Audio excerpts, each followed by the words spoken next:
묵상 기도 드림으로 주일 일부 예배 시작하겠습니다.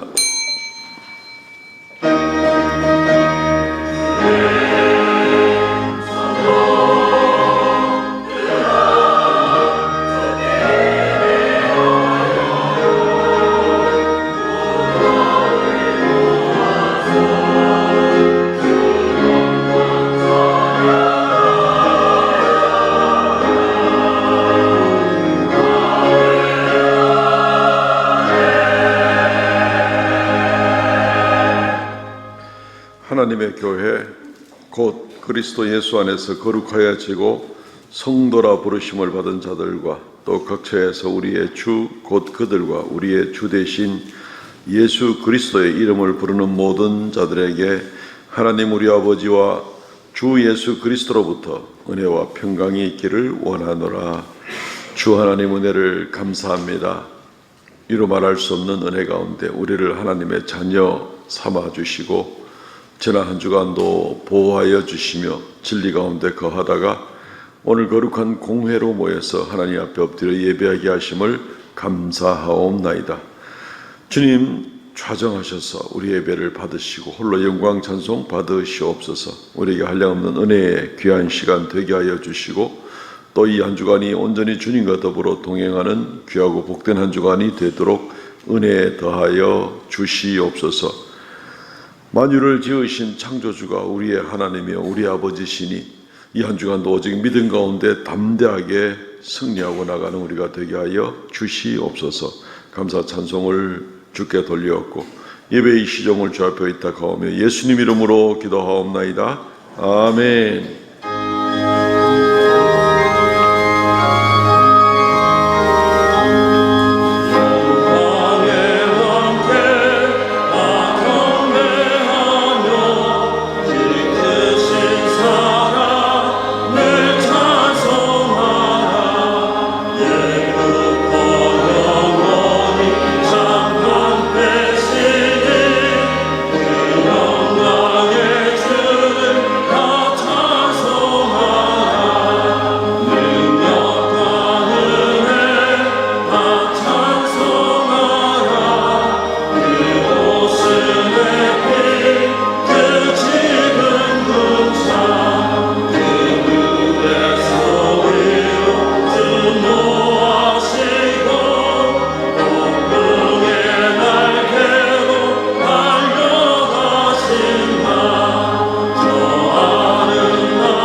전능하사 천지를 만드신 하나님 아버지를 내가 믿사오며 그 외아들 우리 주 예수 그리스도를 믿사오니 이는 성령으로 잉태하사 동정녀 마리아에게 나시고 본디오 빌라도에게 고난을 받으사 십자가에 못 박혀 죽으시고 장사한 지 사흘 만에 죽은 자 가운데서 다시 살아나시며 하늘로 오르사 전능하신 하나님의 우편한 자 계시다가 저리로서 산 자와 죽은 자를 심판으로 오시리라. 성령을 믿사오며 거룩한 공회와 성도가 서로 교통하는 것과 죄를 사하여 주시는 것과 몸이 다시 사는 것과 영원히 사는 것을 믿사옵나이다. 아멘. 교동문 71번 이사야 55장 말씀입니다. 오라 너희 모든 목마른 자들아 물로 나오라. 돈 없는 자도 오라.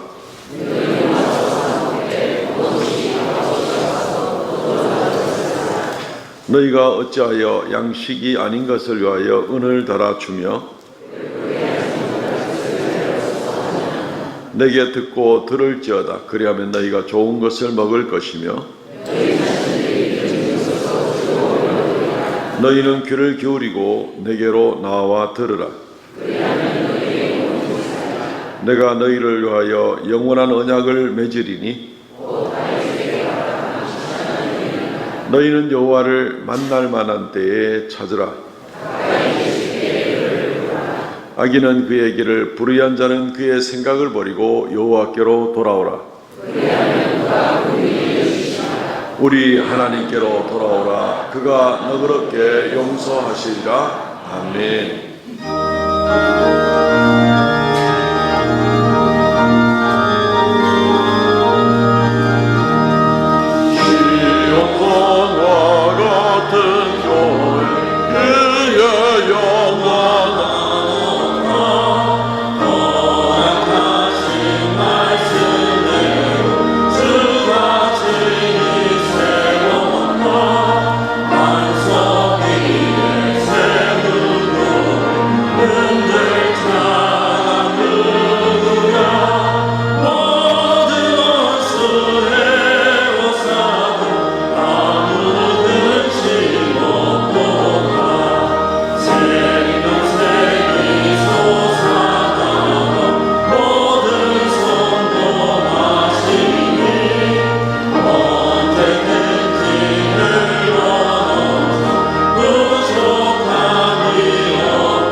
거룩하신 하나님 아버지, 은혜를 감사를 드립니다.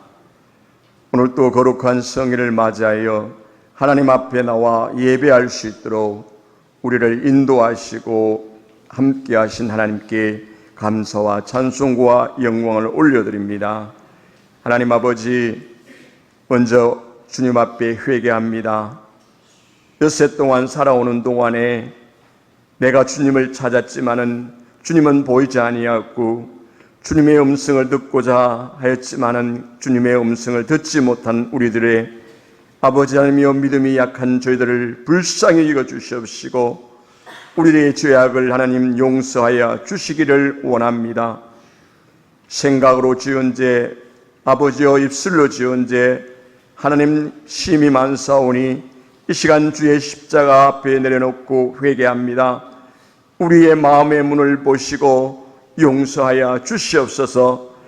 말씀대로 아버지 앞에 엎드리는 자마다 하나님의 용서함을 받게 하여 주시고, 이 시간 깨끗한 마음으로 주님을 바라볼 수 있게 하시고 주님께 경배할 수 있도록 은혜를 베풀어 주시옵소서.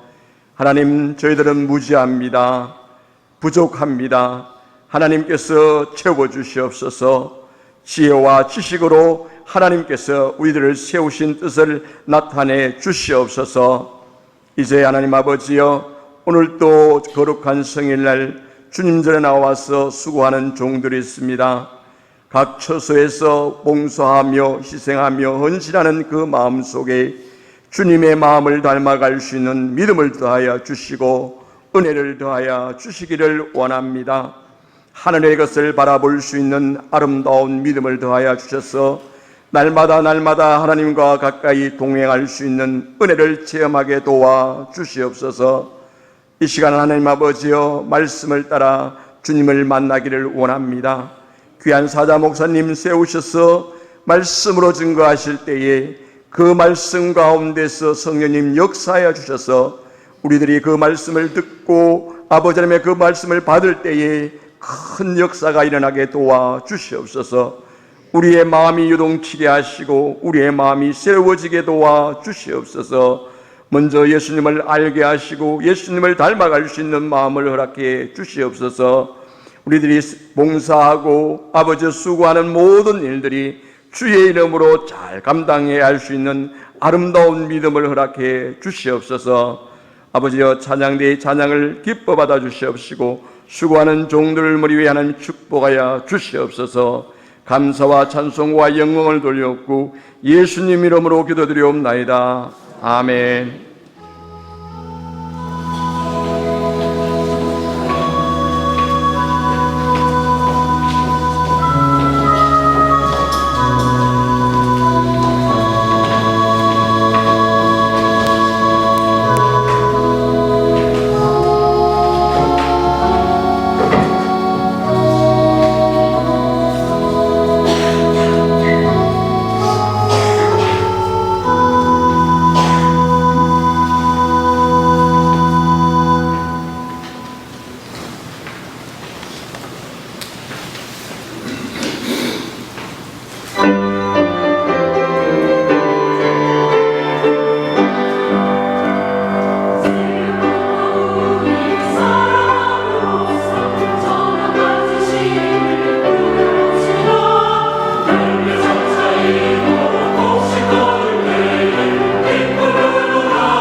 할렐루야, 감사합니다.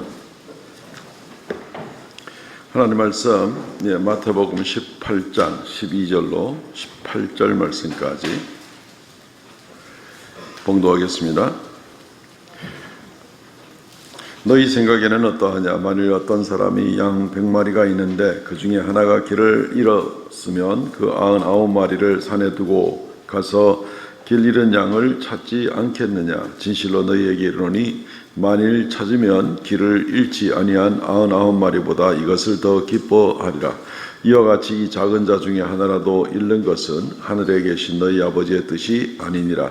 내 형제가 죄를 범하거든 가서 너와 그 사람과만 상대하여 권고하라. 만일 들으면 내가 형제를 얻는 것이요 만일 듣지 않거든 한두 사람을 데리고 가서 두세 증인의 입으로 말마다 확증하게 하라. 만일 그들의 말도 듣지 않거든 교회에 말하고 교회의 말도 듣지 않거든 이방인과 세리와 같이 여기라. 진실로 너희에게 이르노니 무엇이든지 너희가 땅에서 매면 하늘에서도 매일 것이요 무엇이든지 땅에서 풀면 하늘에서도 풀리리라. 아멘. 오늘 이 말씀 중심으로 교회란 무엇인가 라는 제목으로 말씀을 증거하겠습니다. 이 땅에 살면서 우리가 몇 가지 중요한 질문들을 항상 생각하고 이 질문들에 대한 대답을 늘 찾아가면서 살아가고 있죠. 물론 제일 중요한 질문은 예수가 누구인가 하는 겁니다. 이 예수님의 우리의 생명과 구원과 천국이 달려 있으니까 이 예수님이 누구인가 하는 것에 대해서는 우리가 끝없이 묵상하고 또 말씀을 통해서 연구하고 살펴봐야 될 겁니다. 그 다음에 또 나는 누구인가 하는 질문도 중요하겠죠. 나의 본질은 무엇인가? 어디로부터 와서 어디로 갈 것인가? 나는 과연 죄인인가? 이 죄의 문제를 어떻게 할 것인가? 내가 인생을 이렇게 살아도 되는 것인가? 내가 어디로 갈 것인가? 나에 대한 관심이 우리가 늘 중요할 수밖에 없습니다. 세 번째 중요한 질문은 오늘 설교 제목같이 교회란 무엇인가 하는 바로 그런 질문이 되겠습니다. 특별히 우리 그리스도인들에게 있어서는 우리는 교회 중심의 인생을 살고 있습니다. 교회의 예배와 교회의 원력, 기독교 원력을 따라서 또 그리고 우리의 모든 시간들의 중심이 교회 스케줄을 따라서 만나는 사람들을 또 교회 중심의 사람들을 만나고 우리의 여러 다른 어떤 취미 활동보다도 교회에 우선권을 두면서 누구와 더불어서 어떤 삶을 어떻게 살아갈 것인가, 이것이 바로 이제 교회가 되는 것이죠. 그렇기 때문에 이 우리 인생의 정말 중요한 부분 중에 한 가지가 바로 교회란 무엇인가, 어떤 교회에서 우리가 신앙생활을 하고 살아갈 것인가, 삼성교회는 어떤 교회가 되어야 될 것인가, 굉장히 교회에 대한 많은 질문을 감당할 수가 있습니다. 그래서 우리는 이 교회란 무엇인가에 대한 질문을 많이 감당해야 됩니다. 스위스의 그 역사신학자인 그 한스 킹이라는 분이 그 교회라는 책으로 아주 명작을 남겼는데 한 800페이지쯤 되는 그런 책입니다. 굉장히 내용을 알차게 써놔서 저도 몇 번 읽어본 적은 있는데 교회에 대해서 얼마나 많은 부분들을 우리가 이야기를 해야 될지 모를 그럴 정도입니다. 오늘 이 시간에는 아주 간단하게 본문에 나온 내용을 중심으로 해서 교회란 무엇인가, 어떤 곳이 바로 교회인가 하는 것을 간단하게 한 두 가지 정도만 생각해 보려고 합니다. 교회를 우리 마음대로 요즘 자유민주주의 국가에 종교의 자유가 있으니까 내가 내 발로 내 마음대로 교회에 나왔으니까 교회는 내가 마음대로 생각하는 대로 그렇게 교회가 되어야 된다고 생각하는가? 내 생각에는 교회는 이래야 돼. 그러니까 무조건 이러쿵저러쿵 이야기를 하고 만약에 그 기대에 못 미치게 되면은 교회가 문제가 심각한 것처럼 이야기를 하는 경우들이 있죠. 또는 교회는 다 그냥 대충 다 받아주는 그런 공동체 같은 곳이니까 교회에 가서는 아무렇게나 말을 막 하고 아무렇게나 행동을 해도 누가 나보고 뭐라 하겠느냐, 교회가 뭐 어쩌겠냐 하는 그런 너무 편한 모습으로 오고 있는 것은 아닌지, 아니면은 교회는 내가 신앙이 자라면서 열심히 봉사하는 곳이니까 사회봉사하는 것 대신에 교회 가서 열심히 봉사하고 주님 만나는 어떤 그 일보다도 봉사하는 일을 더 우선으로 여기면서 교회, 이것이 마치 교회의 본질인 것처럼 혹시 그렇게 생각하지는 않는가? 교회의 본질에 대해서도 우리가 참 할 말이 얼마든지 성경을 통해서 많이 살펴볼 수 있습니다만은 오늘 짧은 설교 시간에 본문 중심에 나온 내용만 우리가 생각을 해 보려고 합니다. 교회는 예수님이 머리가 되시는 곳이 바로 교회입니다. 주님이 모든 교회를 다스리시고 교회의 주인이 되시고 교회를 위하여 주님이 희생을 하시고 교회는 주님 때문에 생명을 얻었고 교회는 주님의 말씀대로 운영이 되어 나가고 활동되어지고 가는 것이 바로 교회이다 하는 것을 우리가 먼저 윤곽적으로나마 간단하게 먼저 말씀을 드립니다. 오늘 본문을 통해서 나타난 두 가지는, 첫째는 성도 한 사람 한 사람이 소중한 곳이 바로 교회입니다. 교회에서는 성도 한 사람 한 사람이 다 소중합니다. 우리 다 소중하죠. 코미디에도 보면 나는 소중해 하고 이제 이런 얘기 나오는데, 사회적으로도 이 개인적인 걸 막 소중하게 여기다 보니까 물론 다 소중하죠. 인격적으로 소중하고. 근데 이게 도가 지나쳐가지고 동성애로 나가도 내가 생각하는 것은 소중해. 별 일들을 다 합니다. 11월 1일자로 독일에서도 헌법이 자기들의 법률을 제정을 해서 이제 자기가 남자라고 생각하면 남자고 여자라 생각하면 여자고 이제 이걸 이제 자유롭게 할 수 있도록 독일에서도 엊그제 이제 제정을 했답니다. 그래서 유럽에 있는 20개 국가 중에서 17번째인가 이제 그래서 굉장히 뒤늦게 이걸 제정해서 후회하는 듯이 나가는 그런 모습 보면서 참 큰일 났구나. EU라는 것, 유럽연합이라는 게 이미 벌써 갈 때까지 갔구나 싶은 그런 생각을 우리가 하게도 되는데, 그런 의미에서의 소중함이 아닙니다. 그것은 자기를 소중하게 여기는 것이 아니라 자기 인생을 망쳐버린 겁니다. 자기를 정말 미워하는 바로 그런 결과인데, 참 EU의 17개 국가, 18개 국가라는 나라들이 어리석은 자들밖에 없는 건지 어떻게 그런 법들을 제정하고 뒤늦게 이것을 제정했다고 이야기하는 그런 모습을 보게 되는 것입니다. 교회란 것 자체가 어떤 곳이냐 하면은, 교회는 하나님의 구원받은 백성들의 모임이지요.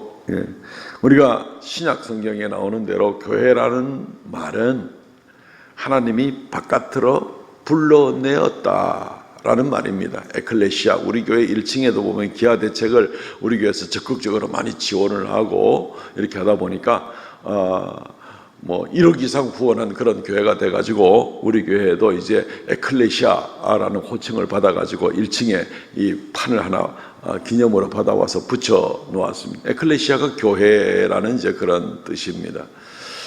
이 말은 곧 바깥으로 불러내었다라는 뜻입니다. 세상의 죄로부터, 하나님의 심판으로부터, 세상의 멸망으로부터 불러내어서 우리에게 영생을 주고 천국으로 나갈 수 있도록 우리를 불러낸 그 사람들의 모임이 바로 교회다. 우리 한 사람 한 사람이 바로 그런 교회가 되는 것입니다.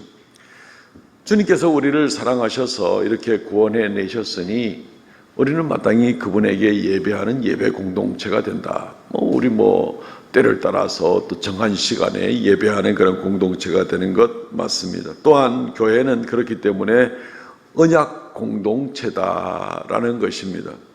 그러니까 우리 한 사람 한 사람이 하나님이 택하셔서 불러내신 그런 소중한 사람들이고, 하나님 앞에 예배할 수 있는 자격을 부여받은 사람들이 바로 우리 한 사람 한 사람들이라는 것이고, 언약 공동체라는 것은 하나님의 우리에게 기업으로 주시겠다고 하신 놀라운 천국과 하나님의 기업을 이어받을 수 있도록 언약을 체결함을 받은 공동체가 바로 이 교회라는 것입니다. 출애굽기 19장 5절과 6절 말씀 보면, 세계가 다 내게 속하였나니 너희가 내 말을 잘 듣고 내 언약을 지키면 너희는 모든 민족 중에서 내 소유가 되겠고 너희가 내게 대하여 제사장 나라가 되며 거룩한 백성이 되리라. 너희가 내 소유가 되겠고, 내 소유가 되겠고, 하나님이 우리를 죽음에서 불러냈으니까 당연히 우리가 하나님의 소유가 되는데, 너희가 내 소유가 되겠고 하는 말은 원어로 보면은 사실은 더 놀라운 말씀입니다. 나의 보배로운 백성이 되겠고 라는 그런 뜻입니다. 암스굴라라는 말을 쓰는데, 나의 보배로운 백성이 되겠고, 그냥 너희는 무조건 이제 내가 구해냈으니까 내 소유가 아니라 그보다 훨씬 차원이 높은 나에게 있어서도 너무너무나 아끼는 귀한 보배로운 백성이 바로 교회다라는 것입니다. 하나님께서 그의 아들마저 주실 만큼 귀하고 보배로운 백성이기 때문에 하나님께서 언제든지 함께하고 축복하시고 보호하시는 바로 그런 백성이 바로 교회입니다. 우리 한 사람 한 사람이 바로 그런 사람들이다라는 것입니다. 굉장히 우리 그리스도인들은 자부심을 가질 필요가 있습니다. 세상에 어느 나라 시민권, 세상에 어떤 소유를 누렸다 이거하고가 아닙니다. 우리가 하나님의 보배로운 백성, 하나님의 소유가 되는 바로 그런 모습입니다. 우리가 바로 보배가 되는 거죠. 우리가 하나님 앞에 보배니까 얼마나 귀하게 있습니까? 그런데 세상에 있다가 없어질 것들에 보호하다 이런 것들 때문에 거기에 눈이 멀어가지고 정신을 못 차리고 살면 참 답답하겠죠. 우리가 바로 보호합니다. 우리가 하나님 앞에 보호가 되는 그런 언약 백성이 되는 겁니다. 아울러서 교회는 또한 거룩한 공동체다라고 얘기를 하고 있습니다. 오늘 예배가 시작하면서 읽어드린 고린도전서 1장에 나오는 말씀입니다. 2절 고린도에 있는 하나님의 교회 곧 그리스도 안에서 거룩하여지고 성도라 부르심을 받은 자들과 그 다음에도 나오지만 어쨌든 성도라 부르심을 받은 자들이라 그랬습니다. 우리 한 사람 한 사람이 교회인데 우리가 어떤 사람이냐? 하나님 보실 때에 성도 거룩한 백성들로 그렇게 불려지는 사람들이라는 겁니다. 지금 전후 좌우에 앉아있는 분들이 하나님이 거룩한 백성들이다. 우리가 뭘 그래 얼마나 거룩하겠어요? 우리가 얼마나 경건하고 완벽하겠어요? 거리가 멀겠죠. 그렇지만 예수 그리스도를 구주로 믿음으로 말미암아 예수님으로 인하여 우리의 모든 죄가 완전하게 씻김을 받고 우리의 죄값이 치러지게 된 그래서 거룩한 백성이라 여김을 받은 정말 귀하고 귀한 사람들이 바로 우리 성도들이다, 교회다라는 것입니다. 얼마나 우리 한 사람 한 사람이 소중한지 모릅니다. 하물며 우리는 주님의 약속대로 영원한 천국에 들어가기로 약속을 받은 바로 그런 한 사람 한 사람이 아닙니까? 오늘 우리가 읽은 마태복음 18장 12절부터 14절까지에는 우리가 잘 아는 그 잃어버린 양의 비유가 나오고 있습니다.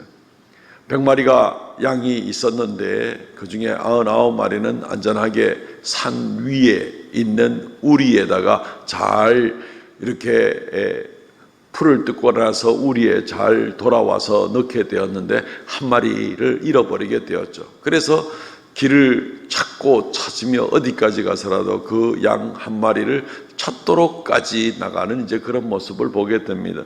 이제 유대 광야 지역을 생각하면은 광야가 거의 평지고 사실은 저 밑으로 계곡이 있기 때문에 산 위라는 것이 오히려 그렇게 높지는 않은 우리가 있는 그렇지만 산 위라고도 말할 수 있는 그런 곳인 것을 생각하면 되겠습니다.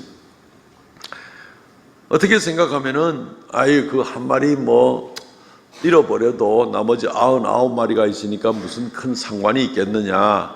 이 목자라는 사람이 너무 좀 계산을 잘 못하는 거 아니냐. 그 양 찾으러 가다가 도로 큰 위험을 당하거나 넘어지거나 다치거나 하면 어떡하려고 그냥 한 마리 없으면 말지 뭘 그렇게까지 하느냐. 이제 이렇게 생각을 해볼 수도 있을지 모르겠습니다. 그렇지만 이 목자는 끝까지 찾으러 가고 13절에 너희에게 이르노니 만일 찾으면 길을 잃지 아니한 99마리보다 이것을 더 기뻐하리라. 99마리보다 이 한 마리가 더 귀하다, 99마리는 덜 귀하다는 것이 아니라 99마리가 이미 충분히 귀하고 귀한 그런 양떼들이지만 이 한 마리로 인하여 더 소중하다는 것이 아니라 이 한 마리로 인하여서 얻은 기쁨이 더 크다. 성경은 그렇게 얘기를 하고 있습니다. 얻은 기쁨이 더 크다는 얘기는 이 한 마리가 길을 잃어버려서 죽임을 당하고 늑대의 밥이 될 수도 있고 이러기 때문에 죽을 뻔한 것을 살렸기 때문에 그 기쁨이 배나 더하다는 것이지요. 이 한 마리가 다른 99마리 더 소중하고 더 귀하다. 이런 것은 결코 아닌 것입니다. 이 찾도록 찾으면서 결국 이 어린 양을 찾아서 우리에 안전하게 데려오는 이 목자의 비유를 가지고 또 마태 18장, 누가복음 15장에도 나와 있는 바로 이러한 여러 번 나오는 그런 비유이기도 합니다. 그만큼 중요한 비유가 되겠죠. 양 한 마리가 너무너무 소중하기 때문에 이 목자가 끝까지 찾아오지 않겠느냐. 이 목자는 그 양의 주인이기 때문에 끝까지 찾아오는 바로 이제 그런 모습을 보게 되는 겁니다. 누가복음 15장에는 회개할 것이 없는 의인 99명보다도 죄인 1명을 더 소중히 여기신다, 이렇게 얘기를 하고 있습니다. 물론 의인보다 죄인이 더 소중한 것은 아닙니다. 말씀드렸듯이 죄인으로 멸망당할 뻔한 사람을 생명을 얻게 되고 구원을 얻게 됐을 때 그 기쁨이 더하다, 이렇게 우리가 생각을 하면 되겠습니다. 이 비유를 통해서 주님께서 하시는 말씀이 오늘 14절에 그 결론을 이야기하고 있습니다. 이같이 이 작은 자 중에서 하나라도 잃어버리는 것은 하늘에 계신 너희 아버지의 뜻이 아니니라. 여기에 나오는 목자는 물론 예수님을 의미하는 것이죠. 예수님은 잃어버린 양 한 마리를 위해서도 끝까지 희생하면서도 찾아가는 모습을 이야기를 하는 것이죠. 물론 이것은 땅에서 목사나 장로나 리더나 기관의 임원들이나 여러 책임 있는 사람들에 대한 적용점으로도 생각할 수가 있습니다. 근본적으로 예수 그리스도에 대한 그런 말씀을 하시면서 하늘에 계신 아버지의 뜻이 아니니라, 한 사람도 잃어버리는 것이 하나님의 뜻이 아니니라. 사실 교리적으로도 하나님께서 영원전부터 구원하기로 예정하시고 선택하시고 성령 하나님께서 보내셔서 성령께서 감동시키셔서 예수 믿게 하시고 하나님의 자녀 되게 했는데, 이 자녀가 실족해서 예수를 믿지 않고 길을 잃어버리게 될 때 하나님의 뜻이 당연히 아니죠. 하나님은 처음 계획하신 대로 그 양을, 그 어린 신령을 결국은 끝까지 하나님의 천국까지 이끌어 가시는 것이 아버지의 뜻이기 때문에 교리적으로 볼 때도 하나님이 그 어린 양을 놓치기를 원하지는 않습니다. 그렇지만 또한 우리가 일반적인 생각으로도 하나님께서 그 어린 양의 주인이기 때문에, 소유주이기 때문에 잃어버리기를 원치를 않는다는 겁니다. 그것은 물론 사랑 때문에 이제 그렇게 하겠죠. 너무너무 소중하게 여긴다는 겁니다. 예수 그리스도께서 그 뜻을 이루기를 위하셨고 아버지의 뜻이기 때문에 한 마리의 어린 양도 길 잃어버린 것을 놓치지 않기를 원하셨고 나가는 이제 그런 모습을 보게 되는 겁니다. 바로 이 사람들이 교회라는 겁니다. 바로 이 사람들이 교회에서는 한 어린 소자라도 중요하지 않은 사람이 없고 아버지의 뜻 가운데에서 벗어난 사람이 없이 한 사람도 다 예수를 주님이라고 부르는 사람들은 아버지의 뜻 안에 있는 사람이라서 하나님께서 끝까지 그를 귀히 여기고 끝까지 주님께서 소중하게 여기는 바로 그런 모습이라는 겁니다. 그들이 부요하거나 가난하거나 그들이 너무 어리거나 젊거나 노년이거나 건강하거나 약하거나 여기 문제가 아닙니다. 하나님께서 소중히 여기시는 것은 땅에서 내가 얼마나 소유를 했거나 얼마나 능력이 있거나 때문에 우리를 소중히 여기는 게 아니죠. 하나님께서 우리를 소중히 여기는 것은 하나님의 구원의 계획 가운데 있기 때문에 그렇고 하나님께서 그의 아들을 보내셔서 우리를 위하여 아들을 희생시키리만큼 우리를 사랑하기 때문에 그래서 우리를 소중히 여기는 것이지, 우리가 뭐 인물이 잘나서 키가 커서 건강해서 뭐 가진 소유가 넉넉해서 능력이 좀 있어 보여서 똑똑해서 하나님이 그래서 우리를 소중하게 여기신다고 생각하는 사람은 아무도 없을 겁니다. 그런데 때때로 교회에서는 하나님은 세상적인 어떤 조건을 가지고 그것 때문에 우리를 소중히 여기는 것이 아닌 것이 너무나 명백한데, 지상에 있는 교회에서는 때때로 성도들이라 하는 사람들 사이에서 누구는 소중히 여기고 누구는 덜 소중히 여기고, 그 이유가 그 상대에 가진 능력이나 재능이나 소유나 나하고의 관계나 나하고의 이권이나 이런 것들 때문에 이웃에 있는 성도들을 소중히 여기기도 하고 소중히 여기지 않기도 하고 하는 그런 모습이 있으면 우리는 이것은 아버지의 마음으로 지금 이웃을 생각하는 것이 아닙니다. 교회의 마음으로 교회가 무엇인지에 대한 생각과는 관계없이 그냥 세상 사람들이 생각하는 교회가 아닌 사람들을 생각할 때에 생각하는 바로 그 방식으로 이웃을 대할 때가 많이 있다는 것입니다. 그래가지고 때때로는 교만하기도 하고 무례하기도 하고 다른 사람의 마음의 상처를 마음대로 주기도 하고 잘난 척도 하고 자랑도 하고 미워도 하고 자기 마음대로. 도대체 뭡니까? 그렇게 생각을 하는 모습이 있으면 도대체 그런 나는 뭐고 그런 이웃은 뭐고 하나님과 아무런 관계가 없는 하나님이 너무너무나 소중히 여기시는 한 사람 한 사람, 이 교회인데 그렇게 생각하지 않고 하나님의 관점으로 보지 않고 세상적인 관점으로 마음대로 판단하고 함부로 말하고 무례하게 행동하고 하는 그런 모습들은 어이가 없을 정도인 것이죠. 도대체 무슨 생각으로 이웃을 지금 대하고 무슨 생각으로 이웃 성도들에게 대해서 판단하고 있는지 우리가 도무지 감도 잡을 수 없을 정도로 성경과 멀리 떨어진 그런 사고방식을 가지고 대하는 경우들을 종종 보게 되는 겁니다. 미움도 다툼도 갈등도 시기 질투도 그렇게 함부로 나서 사람들에게 상처를 입히고 해를 끼치고 하는 그런 모습들을 보게 되기도 하는 것입니다. 세상의 기준으로 나이가 많다고 젊은 사람들한테 말을 함부로 하거나 가진 것이 많다고 연약하고 없는 사람들에게 밥 한 그릇 사줬다고 큰 소리를 친다든가 참 웃기기 짝이 없는 그런 일이라고 볼 수가 있는 것입니다. 우리가 이웃을 대하고 이웃 성도를 대하는 것은 하나님이 나를 불쌍히 여긴 것처럼 그를 너무너무나 하나님이 소중히 여기기 때문에 그래서 나한테도 너무너무나 귀중하고 소중한 그런 이웃이 되는 것이 이것이 지극히 당연히 우리가 이웃 성도들을 바라보아야 되는 그러한 관점이 아니겠습니까?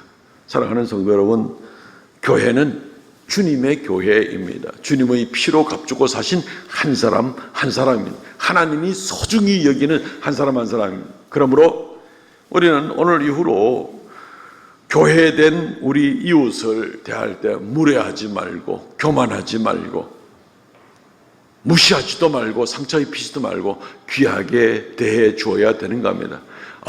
교양이 있는 사람이라면 당연히 이웃에게 말을 아주 매너 있게 해야 되고 상대를 잘 세워줘야 되고 그렇게 해야지. 내가 교양이 있는 사람인데, 교회의 한 사람 한 사람이라는 것은 이런 교양 차원의 문제가 아닙니다. 내가 매너가 있는 사람이고 내가 교양이 있는 사람이기 때문에 이렇게 이웃에게 점잖게 대해주는 것이 아니라, 내가 이웃을 소중히 여기는 것은 하나님이 그를 귀히 여기시고 하나님의 아들 예수 그리스도가 그를 위하여 십자가에 달려 돌아가셨기 때문에 내가 감히 이웃에게 무례하게 대하거나 막말을 하거나 상처를 입히거나 내 욕심을 부리거나 할 수가 없는 대상인 것을 알고 하나님 때문에 이웃을 소중히 여기는 것이죠.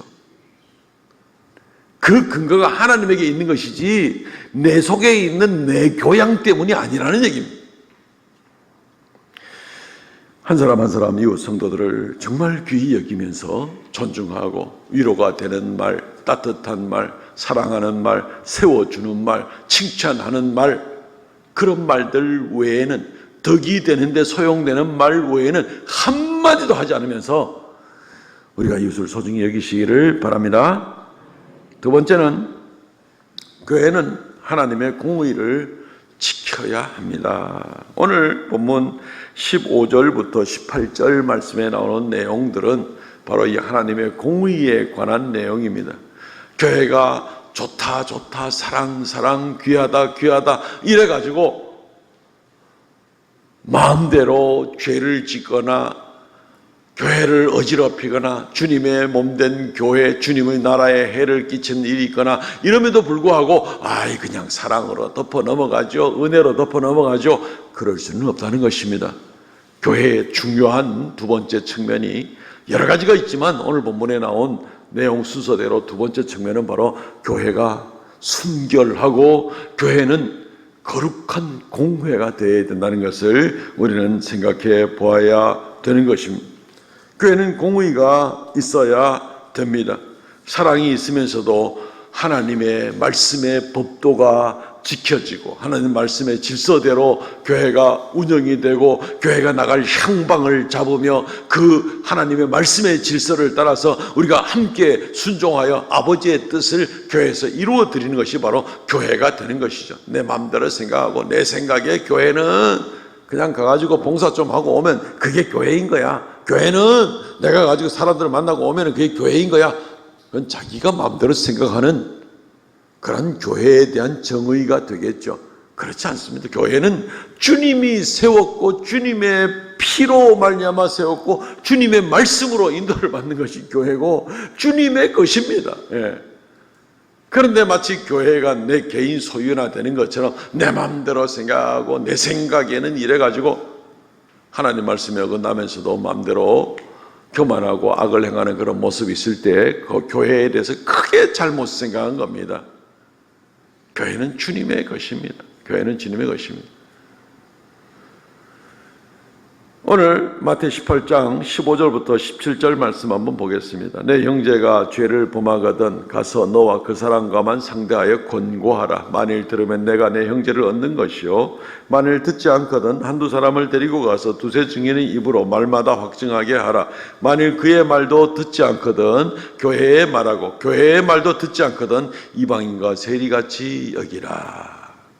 교회에서 범죄한 자를 보게 될 때에 우리는 어떻게 해야 되겠는가? 사실 우리 육신에 만약에 어떤 병이 있다 그러면 바로 이런 순서로 나갑니다. 병이 있으면 그 병을 발견한 사람 또는 본인이 병원에 찾아가게 되고 여러 가지 진단을 하게 되고 확실하게 되면 그 다음에 그 병을 고치기 위해서 수술을 하든지 약을 먹든지 이런 처방을 하게 되고 그것과 마찬가지입니다.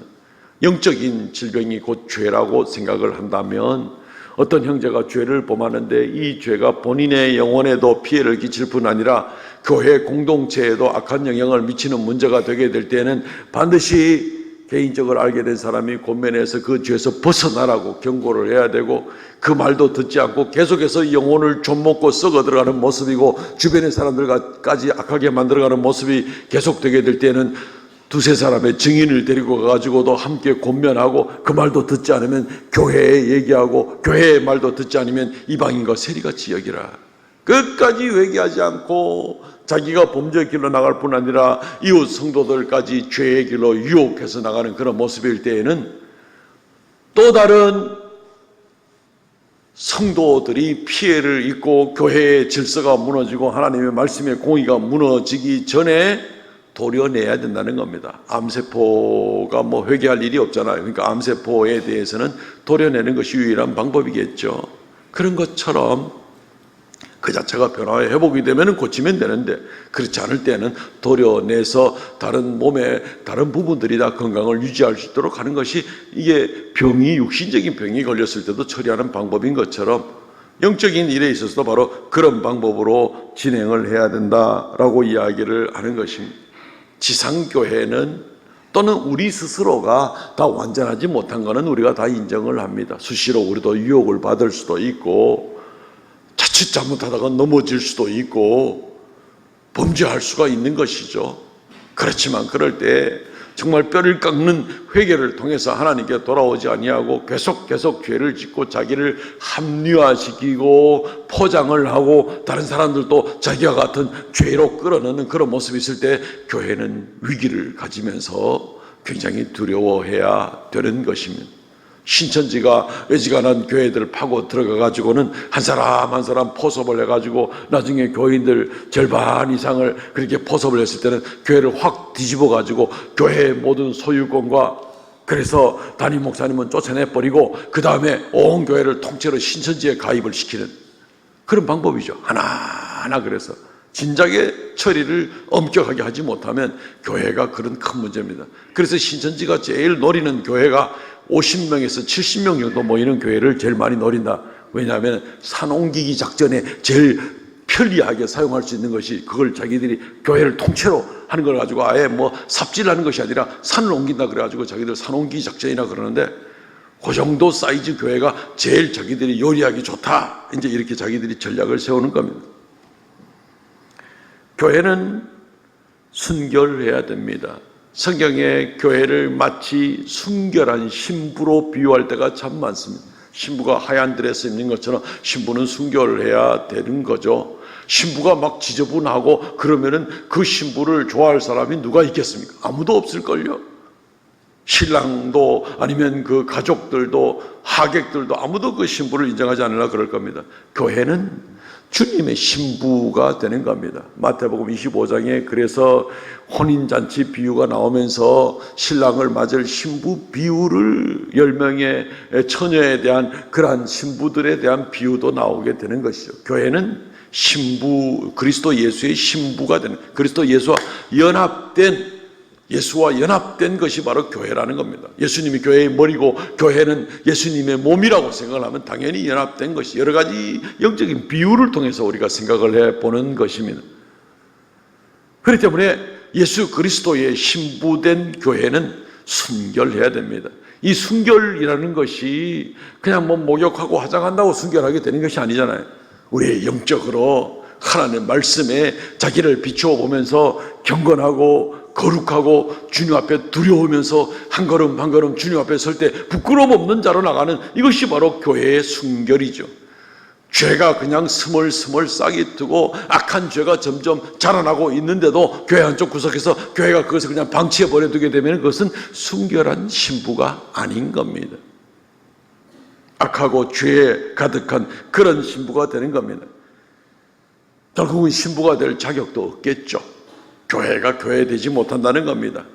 고린도 교회에서 자기의 계모와 더불어서 같은 침상에 올라간 사람을 교회가 방치해 둔 것을 가지고 사도 바울이 굉장히 분노하면서 그런 자를 교회에서 쫓아내라고 아주 엄격하게 이야기하듯, 가만 놔두면 온 교회는 다 그래도 되는가 싶어가지고 교회가 음란하고 악하고 엉망으로 하나님 말씀을 어겨버리는 그런 엉망진창인 순결하지 못한 교회가 되기 때문에 사도 바울이 그렇게 엄하게 이야기할 수밖에 없는 것입니다. 순결한 신부라는 말은 다른 말로 말하면 거룩한 교회라는 말이기도 합니다. 주님은 우리에게 이것을 원합니다. 레위기 11장 45절 말씀, 나는 너희의 하나님이 되려고 너희를 애굽 땅에서 인도하여 낸 여호와라. 내가 거룩하니 너희도 거룩할지어다. 하나님은 하나님 곁에 항상 두고 싶어하는 교회, 아니 우리 안에 들어와 계시고 우리가 하나님 안에 들어가서 하나가 되는, 연합되는 그런 교회, 하나님과 연합되는 교회가 당연히 거룩한 교회가 되어야 되는 것입니다. 교회는 이 일들을 위해서 필요하면 권징이라도 엄격하게 행해서, 왜냐하면 지상교회는 다 불완전하고 죄의 요소는 없는 교회가 없고 없는 사람이 없기 때문에 최소한의 조치로서 명백한 죄악과 교회를 어지럽히는 일들이 드러나게 될 때는 권징이라는 제도를 통해서라도 교회에 더 이상 죄가 퍼져나가는 것을 막고 교회가 경건하고 거룩함을 지켜나가도록 애를 써야 되는 것입니다. 최근에 우리 대구 동부노회에서 안타까운 일이 벌어졌죠. 어떤 목사님이 시험에 들어가서 죄를 많이 짓게 되었습니다. 그 일에 대해서 우리 대구 동부노회는 재판국을 열고 그 일로 인해서 그 목사님을 면직을 시켜버렸습니다. 바로 최근에 있었던 그런 일들이 되는 겁니다. 그런 권징을 통해서라도 교회가, 노회가, 우리 고신교단 총회가 순결하고 거룩함을 유지하려고 최선을 다해 나가는 그러한 모습을 가지고 나가야 되겠죠. 종교개혁 시대 때 칼빈 선생을 비롯한 종교개혁의 지도자들이 참된 교회의 지표가 올바른 말씀, 올바른 성례, 올바른 권징이 진행되고 있는 교회라야만 올바른 교회다, 참된 교회다. 마침 우리는 오늘 말씀도 전하고 오늘 2부 예배 때는 성례도 행하고 또 우리는 노회에서 일어난 그런 권징의 모습도 보게 되는 것입니다. 참된 교회가 되기 위해서 이런 세 가지가 정말 지켜져야 될 것을 이야기하는 것입니다. 교회는 사랑한다고 공의가 무너지고 하나님의 뜻에 어긋나는 엉망진창인 그런 죄가 마음껏 싹이 나고 자라고 열매 맺고 그리고 퍼져나가는 것을 용납해서는 안 됩니다. 교회는 순결한 신부가 돼야 되기 때문에 그렇습니다. 이 일들을 위하여 아주 강력하게 교회가 하늘의 권위를 가지고, 하늘의 권세를 가지고 이 일들에 대해서 결단력 있게 행할 것을 요구하고 있습니다. 오늘 말씀 18장 18절 말씀, 진실로 진실로 너희에게 이르노니 무엇인지 너희가 땅에서 매면 하늘에서도 매일 것이요 무엇인지 땅에서 풀면 하늘에서도 풀리리라. 끝까지 회개하지 않고 죄의 길로 달려가는 자에게 면직 정도가 아니라 교회가 하나님의 말씀에 비추어 보아서 명백한 죄악을 끝까지 회개하지 않을 때는 출교라도 시켜야 되는 것입니다. 출교라도. 지난주에 서울에서 광화문 큰 기도 집회를 하는데 정광훈 목사님과 또는 그를 따르는 사람들이 그 맞은편에서 엄청나게 큰 스피커로 해서 정치 집회를 계속 오후까지 했답니다. 그래 놓으니까 이것 때문에 모여서 기도하는 사람들이 엄청나게 방해를 받게 되니까 그 일에 굉장히 주도한 우리 교단의 그 세계로 교회 손현보 목사님이신데 그 교회에서 이 일로 인해 가지고 너무 분노하고 화가 나서 그 당회를 통해 가지고 앞으로 거기에 대해서 동조되거나 하는 사람들이 있으면 이 교회에서는 제명하고 출교한다 하는 것을 당회록에 기록을 하고, 그리고 교단에다가 요청을 해서 정광훈 목사에 대해서 이단 조사를 요청을 하는 그런 일들. 우리 1층에 내려가 보면 우리 기독교보에 오늘 아침에 내놓은 신문에 보니까 그런 기사가 났더라고요. 명백한 성경에 어긋나는 그런 죄악을 저지르면서도 끝까지 회개하지 않을 때 교회는 권위를 가지고 출교할 수 있습니다. 그리고 그 출교는 하늘에서 출교한 것과 마찬가지로 땅에서 매면 하늘에서도 매이고 하는 그런 권세를 갖게 되는 겁니다.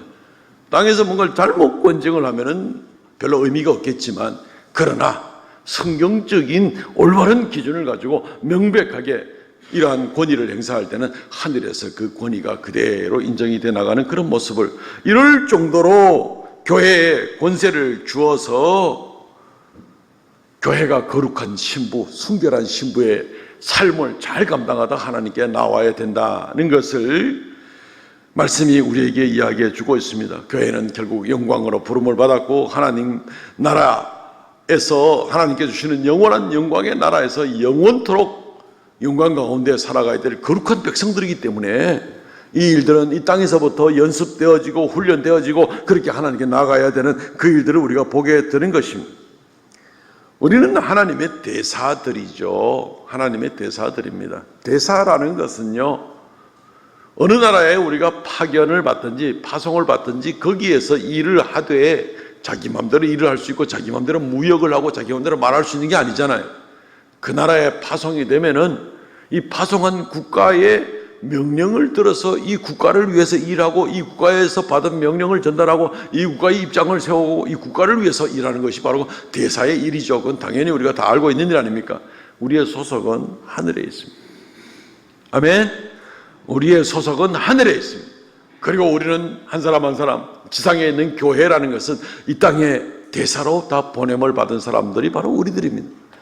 우리 마음대로 땅에 보니까 눈에 보니까 뭐 좋은 거 많더라 뭐 그래서 타락한 천사처럼 자기의 본래의 사명을 잃어버리고 나가지고 온통 땅에서 먹고 마시고 즐기는 일만 헤매다가 하나님께서 나를 보내신 그 사명을 잃어버리면 우리는 대사가 아니죠. 보냄을 받은 자의 역할을 못하는 것이죠.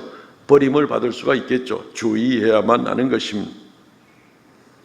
우리가 이 대사의 사명을 잘 감당하고 하나님께 나아가기 위해서 땅에서의 우리의 삶이, 교회가, 우리 한 사람 한 사람이 거룩하고 공의 가운데 살아가도록 애를 써야 된다. 그래야만 하나님이 약속한 영광으로 우리를 인도해 주시는 겁니다. 요한복음 17장 22절 주님은 영광을 약속해 주십니다. 내게 주신 영광을 내가 그들에게 주었사오니. 이미 우리에게 예비된 엄청나고 놀라운 영광을 이미 주었사오니, 언약 가운데 주시고 예수님의 기도 가운데 주셨으니 우린 이미 받아놓은 당상이라고 볼 수 있습니다. 조금만 더 수고하고 이 땅에 사는 동안 조금만 더 긴장하고 조금만 더 우리가 대사로 보냄을 받은 사명을 잘 감당하여 교회다운 교회, 순결한 교회, 공의가 있는 교회, 거룩한 교회, 이러한 교회를 이루어 나가기를 최선을 다하고 나가게 될 때 이미 우리에게 주어진 예수님이 하나님 아버지께 기도해서 우리에게 이미 주어 주신 이 영광을 우리가 한 명도 빠짐없이 다 받아 누리게 될 것입니다. 그러므로 사랑하는 성도 여러분, 교회가 더욱 공의로운 교회, 순결한 교회가 되도록 내 자신이 더 노력하고 수고하고 그리고 이 거룩한 나라를 위하여 최선을 다해서 우리가 보냄받은 사명을 잘 감당하는 그러한 성도들, 빛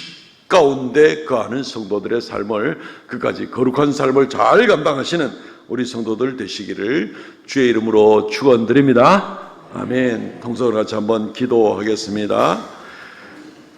교회의 주인이 주님이시고 예수님으로 인해서 우리 한 사람 한 사람이 너무너무나 소중하고 또 교회된 우리가 얼마나 거룩하고 공의 가운데 살아가야 될 것을 다시 한번 말씀 묵상하면서 주여 이러한 교회된 삶을 잘 감당케 하여 주옵소서. 영광 가운데 주님께 나가는 우리가 되게 하여 주옵소서. 통성으로 기도하겠습니다.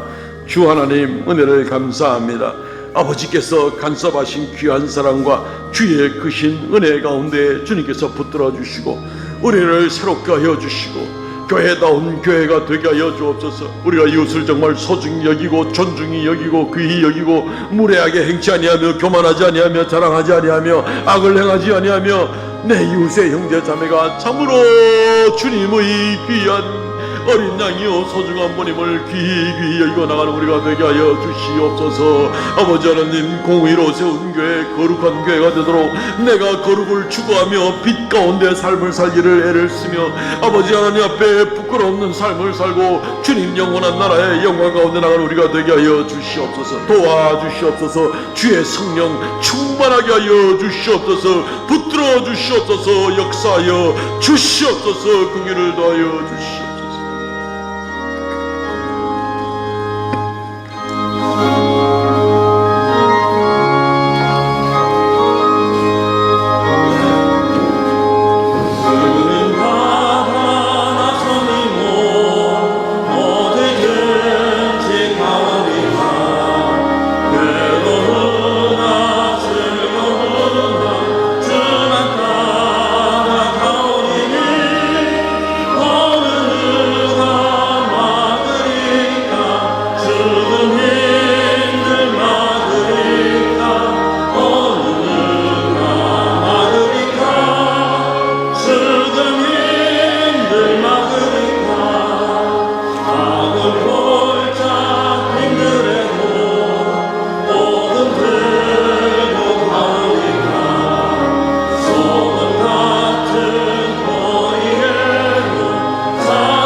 하나님, 우리를 교회로 불러주시고 우리를 거룩한 성도라 불러주심을 감사하고 하늘의 영광으로 예약하여 주심을 감사하옵나이다.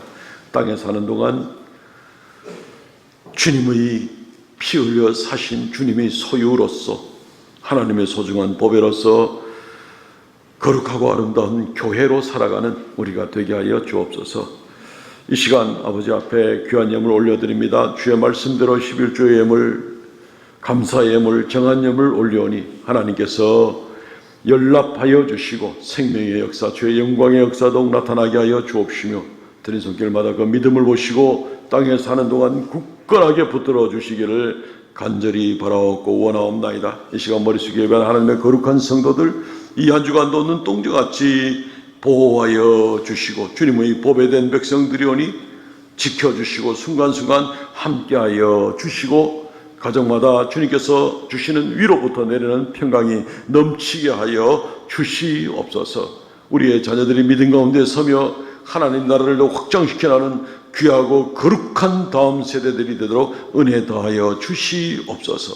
예수님 이름으로 기도하옵나이다. 아멘. 지금은 우리 주 예수 그리스도의 은혜와 아버지 하나님 극진하신 사랑과 성령 하나님 교통하심과 새롭게 하심과 주님 오시는 그날까지 끝까지 우리를 붙들어 주시는 귀한 은혜의 역사가 이 시간 머리 숙여 경배하는 하나님의 거룩한 백성들에게 영원토록 함께 있을지어다. 아멘.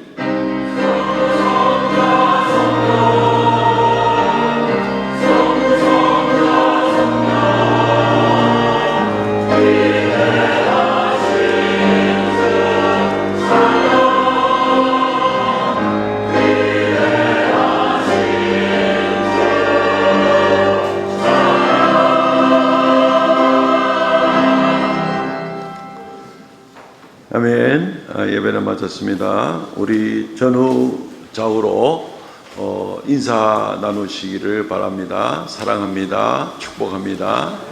사랑합니다. 축복합니다. 오늘 보니까 귀하게 보이죠? 말씀 듣고 나니까 이웃 사람이 옆에 앉아보니 얼마나 귀하게 보입니까? 주보를 참고해 주시고요. 광고 안내를 드리겠습니다. 이번 주 읽을 말씀은 요한복음에서 로마서까지입니다. 2부 예배 때 세례식이 진행되겠습니다. 이번에 전부 입교와 세례해서 13분이 세례를 받게 됩니다. 김치축제가 11월 22일에 있습니다. 원래 우리 목회계획에는 15일로 되어 있었는데 올해 이 날씨 때문에 배추가 조금 늦게 익어서 우리한테 이 배추를 공급해 주는 업체가 한 주일 후면은 더 맛있고 잘 준비된 김치를 주실 수 있다 그래서 이번에 김치 축제를 11월 22일에 하게 됩니다. 바깥에 필경대에 작년과도 같이 추천하는 내용이 있습니다. 우리 본교회 안에 40박스, 교회 바깥으로 60박스를 우리가 나누려고 합니다. 각 소그룹의 리더들이나 공동체의 장로님들 이렇게 추천 교회 안에 이렇게 해주시고 또 온 교우들은 교회 바깥의 이웃 전도 대상자들 이분들에게 추천을 해주시면 11월 22일 날 잘 전달되도록 그렇게 하겠습니다. 셀프로 자기 이름 적고 그런 일은 하지를 안 하시겠죠, 그죠? 전에 보니까 서로 상부상조하는 분도 있더라고요. 나는 네 이름 쓰고 니는 내 이름 쓰고 그래가지고 뭐 그런 일은 없겠지만 어쨌든 우리가 이웃 사랑을 우리 성도들의 헌금으로 준비한 이것을 가지고 이웃 사랑을 베풀려고 하는 겁니다. 잘 협력해 주시기를 바랍니다. 동분회 어린이대회 우리 주보 사면에 어제 수고한 모든 결과가 잘 나와 있는데 이번에도 우리 어린이들 수고 많았습니다. 2부 예배 후에 시상식 전달식을 한번 갖도록 하겠습니다. 추수감사주일이 이제 또 2주 후에 다가오게 됩니다. 오늘 주보에 끼워드렸는데 올해까지 이 감사 제목을 한번 더 쓰고 또 풍성하게 또 내년엔 또 다른 방법 뭐 감사야 매년 넘치지만 우리가 한 3년째 지금 일을 하고 있는데 올해까지는 이 카드를 한번 사용해 보겠습니다. 열심히 협력해 주시고 하나님께 이거 뭐 누가 보겠냐 하지 말고 하나님 앞에 감사 제목 정도 생각하시고 이름 쓰시고 여기다가 적으십시오. 아깝다고 뒷면에 적지 마시고 여기다가 적어주셔서 벽에다가 전시를 하고 같이 감사를 누리고 또 우리가 추수감사주일 오후에는 여러 축제를 준비를 해서 그날 행사를 진행하게 될 겁니다. 그렇게 다음 주까지 기록을 해서 사무실로 이렇게 제출해 주시면 고맙겠습니다. 각 기관 총회가 오늘 또 다음 주, 그 다음 주가 쭉 계획이 되어 있습니다. 여기에 해당되시는 분들은 각 전도회 또는 친목기관의 총회에 다 참석해 주시기를 바랍니다. 오늘 정기교육위원회 모임이 있습니다. 은퇴권사회 기도회가 이번 주 화요일 날 오후 2시 찬양되실 모임입니다. 금요 성령 집회는 삼남전대 봉사입니다. 오늘 점심 식사는 서근정 집사님이 섬기시고 간식은 천윤순 집사님, 성은전 집사님 가정에서 섬깁니다. 우리 고성환이 집사님이 지난 주일날 소천하셨고 주중에 은혜 가운데 성도들께서 많이 참석해 주시고 또 장례 예식들을 은혜 가운데 잘 마치게 되었습니다. 또 우리 이기찬 장로님도 같은 날 소천하셨는데 본계 우리 권은자 권사님 또 우리 이강영 집사님 또 유족들이 계십니다. 하나님 은혜 가운데 역시 장례 예식은 잘 마쳤습니다. 인사 말씀을 전해달라고 저한테 쪽지를 주셨는데 읽어드립니다. 바쁘신 중에도 이기천 장로님 천국 환송잔치에 참여해 주심을 머리 숙여 감사드립니다. 자녀들이 목사 장로 중직을 맡아 각각 지교회 인사로 인사 못 드려 죄송합니다. 많은 위로에 모든 성도들께 감사드립니다. 모든 순서 절차를 주관 인도해 주신 하나님께 감사드립니다. 인사 말씀이 있습니다. 지난주에 두 분 등록하신 분들 계시고 그리고 성경 완독자들 계십니다. 혹시 이 두 가정의 유족들 지금 오늘 일부 예배 좀 오셨죠? 한번 일어나 주시겠어요? 우리 성환이 집사님 유족과 우리 고 이기찬 장로님 유족들, 저 뒤에 두 분 크게 박수로 격려해 주시기 바랍니다. 광고 말씀은 이상입니다. 폐회성 부르고 마치겠습니다.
그리스도의 사랑으로 빛을 발